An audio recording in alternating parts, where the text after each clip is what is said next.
వీళ్ళందరూ కూడా అధికారంతో ఏం చేశారు అని అంటే ప్రజలకు మంచి చేసిన చరిత్ర లేదు, ప్రజలు గుర్తుపెట్టుకునే విధంగా పరిపాలన చేసిన చరిత్ర లేదు.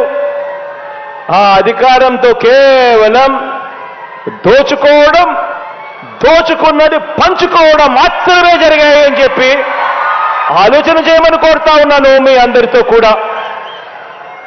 మీ బిడ్డ ప్రభుత్వంలో ఈ 55 నెలలకు మీ బిడ్డ ఎలా చేయగలిగాడు, ఎందుకు ఆ 5 సంవత్సరాలలో గత ప్రభుత్వంలో ఎందుకు చెయ్యలేకపోయారు వాళ్ళు అని ఆలోచన చేయమని మిమ్మల్ని అందరినీ కూడా కోరుతా ఉన్నా. ఈరోజు వాళ్ళు చేసిన పరిపాలన వల్ల వాళ్ళు ప్రజల మనసుల్లో లేరు, వారికి విలువలు లేవు, వారికి విశ్వసనీయత అంతకన్నా కూడా లేదు. వాళ్ళ దృష్టిలో అధికారం అన్నది కేవలం ప్రజలకు మంచి చేయడం కోసం కాదు, వాళ్ళు బాగుపడడం కోసం మాత్రమే అధికారం. ఈరోజు అడుగుతా ఉన్నా నేను మీ అందరినీ కూడా ఆలోచనలు చేసి వాళ్ళందరినీ కూడా అడగమని చెప్పి కూడా మీ అందరితో కూడా కోరుతా ఉన్నా. అధికారం కోసం ప్రజలకు అబద్ధాలు చెబుతూ, మోసాలు చేస్తూ, వెన్నుపోట్లు పొడిచే వీరి రాజకీయం ఎలా ఉందో 4 మాటల్లో మీ అందరికీ కూడా చెబుతాను. ఈ దుష్ట చతుష్టయానికి సంబంధించిన ఈ గ్యాంగ్లో, ఈ ముఠాలో ముందుగా ఇదే భీమవరం ప్రజలు తిరస్కరించిన దత్తపుత్రుడితో మొదలెడతాను. వీరు చేసిన రాజకీయాలు ఎలా ఉన్నాయి అనే విషయం మీద. ఈ దత్తపుత్రుడు పక్క రాష్ట్రంలో ఈయనది శాశ్వత నివాసం. అడ్రస్ ఎక్కడ అంటే మన రాష్ట్రంలో ఉండదు, పక్క రాష్ట్రంలో ఉంటాడు, నాన్ లోకల్. ఇంకా ఆశ్చర్యకరమైన విషయం ఏమిటో తెలుసా, పక్క రాష్ట్రంలో శాశ్వత నివాసం ఉంటూ పక్కవాడు సీఎం కావాలని ఏకంగా పార్టీ పెట్టిన వాడు బహుశా దేశ చరిత్రలో ఎవడో ఉండడు, ఈయన తప్ప.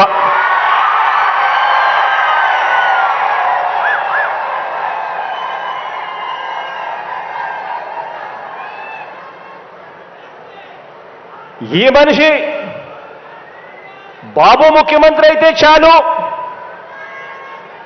అవే నాకు 100 కోట్లు అని, బాబు కోసమే తన జీవితం అని, అందుకు అంగీకరించని వారిని తన పార్టీలో కూడా ఉండకూడదు అని, ఈ విషయంలో వేరే అభిప్రాయం కూడా ఉండదు అని, తన పార్టీ నుంచి వాళ్ళు వెళ్ళిపోవచ్చు కావాలంటే అని చెప్పి కూడా తన సభల్లో ఉపన్యాసాలు ఇచ్చేవాడిని బహుశా ఎవరిని మనం చూసుంటాం, ఒక్క ఈయన తప్ప. ఈ దత్తపుత్రుడికి ఆ బాబు పొత్తులో ఎన్ని సీట్లు ఇచ్చినా ఓకే, ఏ సీటు ఇవ్వకపోయినా ఓకే.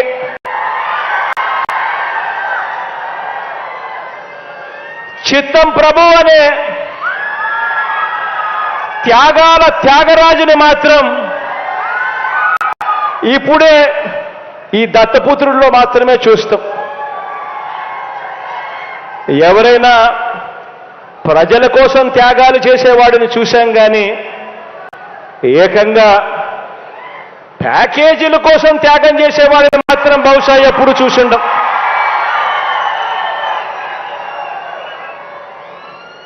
ప్యాకేజీల కోసం తన వారిని త్యాగాలు చేసే ఈ త్యాగాల త్యాగరాజును మాత్రమే చూసింటాం. మరో విచిత్రం కూడా చెప్పాలి. మరో విచిత్రం ఏమిటనంటే ఈ త్యాగాల త్యాగరాజు గురించి, ఈ దత్తపుత్రుడు గురించి మరో విచిత్రం ఏమిటనంటే రియల్ లైఫ్లో ఈ పెద్ద మనిషి ఏ భార్యతోనూ ముచ్చటగా కనీసం 3-4 సంవత్సరాలైనా కూడా కాపురం చేసి ఉండడు.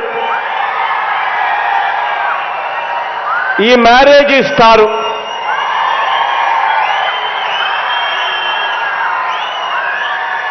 ఆడవాళ్ళను కేవలం ఆట వస్తువులుగా మాత్రమే చూస్తూ పెళ్లి అనే ఒక పవిత్ర వ్యవస్థను, పెళ్లి అనే ఒక పవిత్ర సాంప్రదాయాన్ని మంటగలుపుతూ 4 ఏళ్లకోసారి పెళ్లి చేసుకోవడం, మళ్ళీ విడాకులు ఇచ్చేసేయడం, మళ్ళీ పెళ్లి చేసుకోవడం, మళ్ళీ విడాకులు ఇచ్చేసేయడం,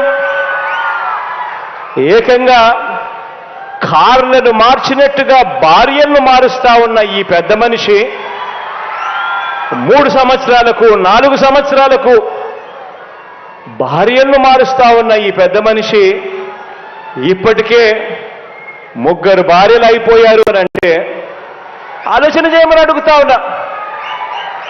ఈరోజు మనమంతా ఉన్నాం. నాకైతే 2 ఆడపిల్లలు ఉన్నారు. మనమంతా కూడా ఆలోచన చేయాలి. మనకు చెల్లెళ్ళు ఉన్నారు, మన ఇళ్లలో ఆడబిడ్డలు ఉన్నారు. ఇలాంటి వాళ్ళు నాయకులు అవుతే, ఇలాంటి వాళ్ళు ముఖ్యమంత్రులు ఎమ్మెల్యేలు అవుతే, ఇలాంటి వాళ్ళను ఇన్స్పిరేషన్గా తీసుకొని 4 ఏళ్లకొకసారి 3 ఏళ్లకొకసారి ఇదే మాదిరిగా ప్రతి ఒక్కరూ కూడా చేయడం మొదలు పెడితే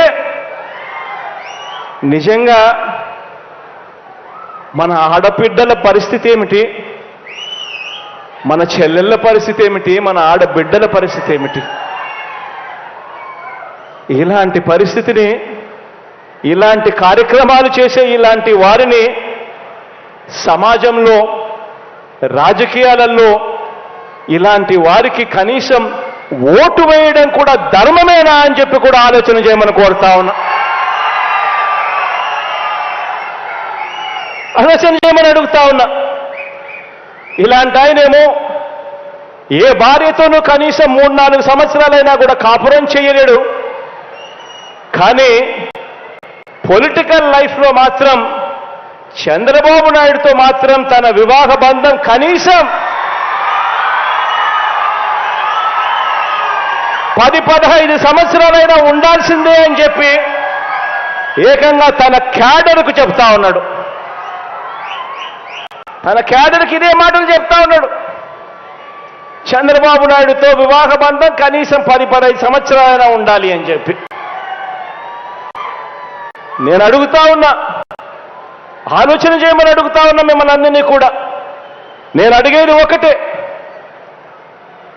2 విషయాలు కనుక కలిస్తే అమృతం తయారవుతుందా అని చెప్పి ఆలోచన చేయమని అడుగుతా ఉన్నా. 4 వంచకులు కలిస్తే మంది పెరుగుతారు కానీ ప్రజలకు చేసే మంచి పెరుగుతుందా అని చెప్పి నేను అడుగుతా ఉన్నా. ఆలోచన చేయమని చెప్పి నేను మిమ్మల్ని అందరినీ కూడా కోరుతా ఉన్నాను. ఒకరేమో పిల్లనిచ్చిన మామ, ఒకరైతే పిల్లనిచ్చిన మామ, సాక్షాత్తు కూతుర్నిచ్చిన మామ ఎన్టీ రామారావునే వెన్నుపోటు పొడిచిన క్యారెక్టర్ ఒకరిది.